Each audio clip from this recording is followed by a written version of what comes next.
اعوذ باللہ من الشیطان الرجیم بسم اللہ الرحمن الرحیم۔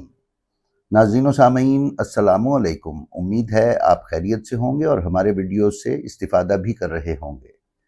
ناظرین، ایران کے شہر اصفہان میں ایک حسینی خطیب تھے جو اہل معرفت و عرفان میں شمار ہوتے تھے۔ ان کا نام سید حسام الاصفہانی تھا، جبکہ وہ تمام شہر میں حسام الواعظین کے نام سے مشہور تھے۔ یہ عارف خطیب نقل کرتے ہیں کہ ایک رات میں نے خواب میں اپنے آقا و مولا حضرت حجت ابن الحسن عجل اللہ تعالی فرجہ الشریف کی زیارت کی۔ میں نے آپ سے ان کے جد امجد امام حسین علیہ السلام کی مجالس میں ان کی موجودگی اور نگرانی کے بارے میں سوال کیا۔ امام زمانہ عجل اللہ تعالی فرجہ الشریف نے فرمایا کہ میں تمام مجالس کی نگرانی کرتا ہوں اور سب میری نظر میں ہیں اور میں ان سب میں حاضر بھی ہوتا ہوں، لیکن کچھ مجالس ایسی خاص ہیں کہ جہاں مجھے جانا بہت پسند ہے، اور ان میں سے ایک مجلس تمہارے اپنے شہر اصفہان میں بھی ہے۔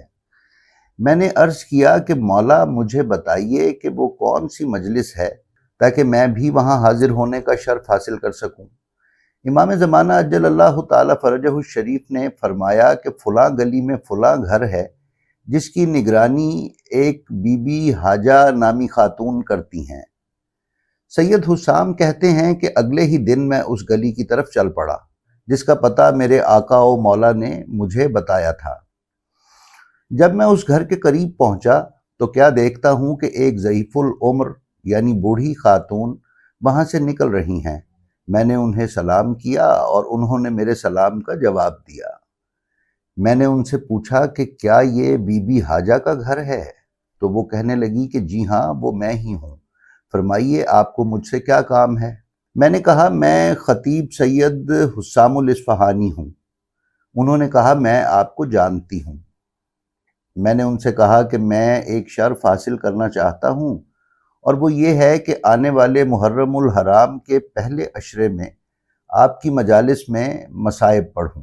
ناظرین، ان خاتون نے یہ سنا تو وہ افسوس کا اظہار کرنے لگیں اور کہنے لگیں کہ میں معذرت چاہتی ہوں، کیونکہ مجالس پڑھنے کے لیے میں نے ایک خطیب کو پہلے سے کہہ رکھا ہے اور ان سے میرا معاملہ طے ہو چکا ہے۔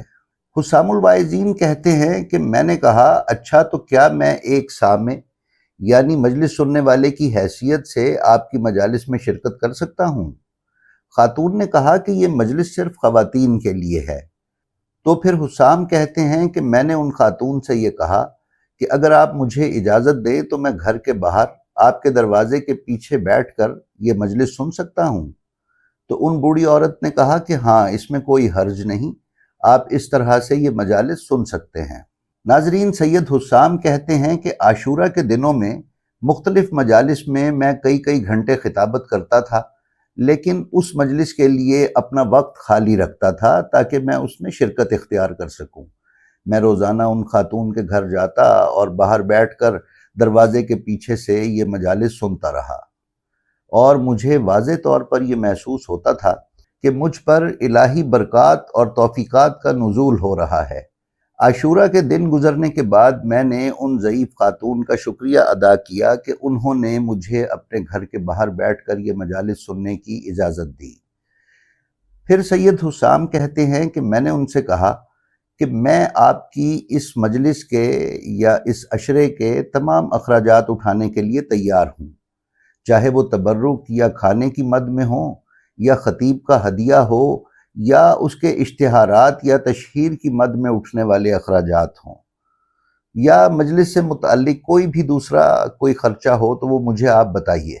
ناظرین، یہ سن کر وہ بوڑھی خاتون رونے لگیں اور کہنے لگیں کہ اے سید، آپ نے تو مجھ پر ظلم کر دیا، آپ میرے ساتھ بھلائی نہیں کر رہے، حالانکہ میں نے آپ کو یہ مجالس باہر بیٹھ کر سننے کی اجازت بھی دی۔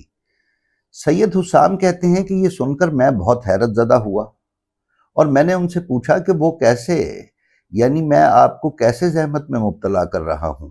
تو ناظرین، وہ بوڑھی خاتون کہنے لگی کہ میں سارا سال لوگوں کے گھر میں کام کاج کرتی ہوں تاکہ اپنے امام حضرت ابو عبداللہ الحسین علیہ السلام کی مجالس کا یہ عشرہ برپا کر سکوں، اور اب آپ مجھ سے یہ ثواب چھیننا چاہتے ہیں؟ خدا کی قسم میں یہ ثواب کسی کو حاصل کرنے نہ دوں گی۔ ناظرین، سید حسام کہتے ہیں کہ تب جا کر مجھے اپنے آقا و مولا امام زمانہ اجل اللہ تعالی فرجہ الشریف کے کلام کا مطلب سمجھ میں آیا کہ وہ اس مجلس میں کیوں تشریف لاتے ہیں۔ ناظرین، انہی سید حسام سے ایک اور دل افروز واقعہ بھی نقل کیا گیا ہے، جس کے راوی ان کے داماد مرحوم سید حسین مدرس نجف آبادی ہیں۔ وہ اپنے سسر مرحوم سید حسام الواعظین سے نقل کرتے ہیں کہ اصفہان کی ہاتف نامی سڑک پر امام زادہ اسماعیل علیہ السلام کے مزار کے قریب واقع ایک چھوٹے سے بازار جو کہ الکلانتر کے نام سے مشہور تھا میں ایک بزرگ سید کی عطریات کی دکان تھی، یعنی خوشبوؤں کی دکان تھی۔ وہ ایام عاشورہ میں اپنے گھر جو کہ بازار سے متصل تھا مجلس عزا برپا کرتے تھے، اور میں وہاں منبر پڑھا کرتا تھا، یعنی وہاں مجالس پڑھا کرتا تھا۔ ایک رات حسب معمول شہر کے مختلف مقامات پر اپنی مجالس پڑھنے کے بعد میں کچھ دیر سے ان کی مجلس کی طرف روانہ ہوا۔ بازار کے دروازے پر چند افراد مجھے ملے اور انہوں نے کہا کہ اب وہاں جانے کی ضرورت نہیں ہے، کیونکہ آپ کے دیر سے آنے کی وجہ سے لوگ آپ کا انتظار کر کر کے منتشر ہو گئے ہیں۔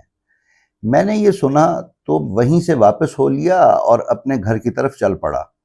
گھر پہنچ کر میں آرام کرنے کی خاطر بستر پر لیٹ گیا۔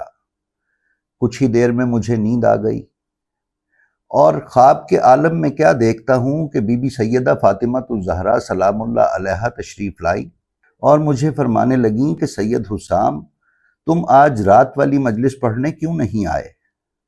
میں نے کہا بی بی، میں وہاں آنا چاہتا تھا لیکن وہاں چونکہ کوئی موجود نہیں تھا تو اس لیے پھر میں واپس گھر آ گیا۔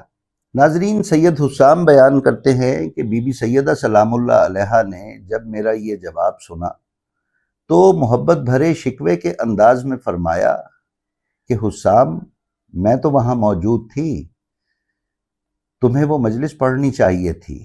سید حسام کہتے ہیں کہ میں یہ خواب دیکھ کر فوراً بیدار ہوا اور مجھے اپنی کوتاہی پر بہت شرمندگی ہوئی، لیکن اس بات پر بے حد خوشی ہوئی کہ وہ بے ریا مجلس اور ذکر مصیبت حضرت فاطمہ الزہرا سلام اللہ علیہا کی خاص توجہ اور عنایت کا مرکز تھا۔ ناظرین، ہماری دعا ہے کہ ہم جن محافل و مجالس کا اہتمام اپنے گھروں میں کرتے ہیں، بی بی سیدہ سلام اللہ علیہا اور امام زمانہ علیہ السلام انہیں قبول و منظور فرمائیں اور ہمیں خلوص نیت کے ساتھ عزاداری امام حسین علیہ السلام برپا کرنے کی توفیق عنایت فرمائیں۔ ناظرین، آپ اپنا اور اپنے متعلقین کا بے حد خیال رکھیے اور خلق خدا میں آسانیاں تقسیم کرتے رہیے۔ خدا آپ کا حامی و ناصر ہو۔ السلام علیکم۔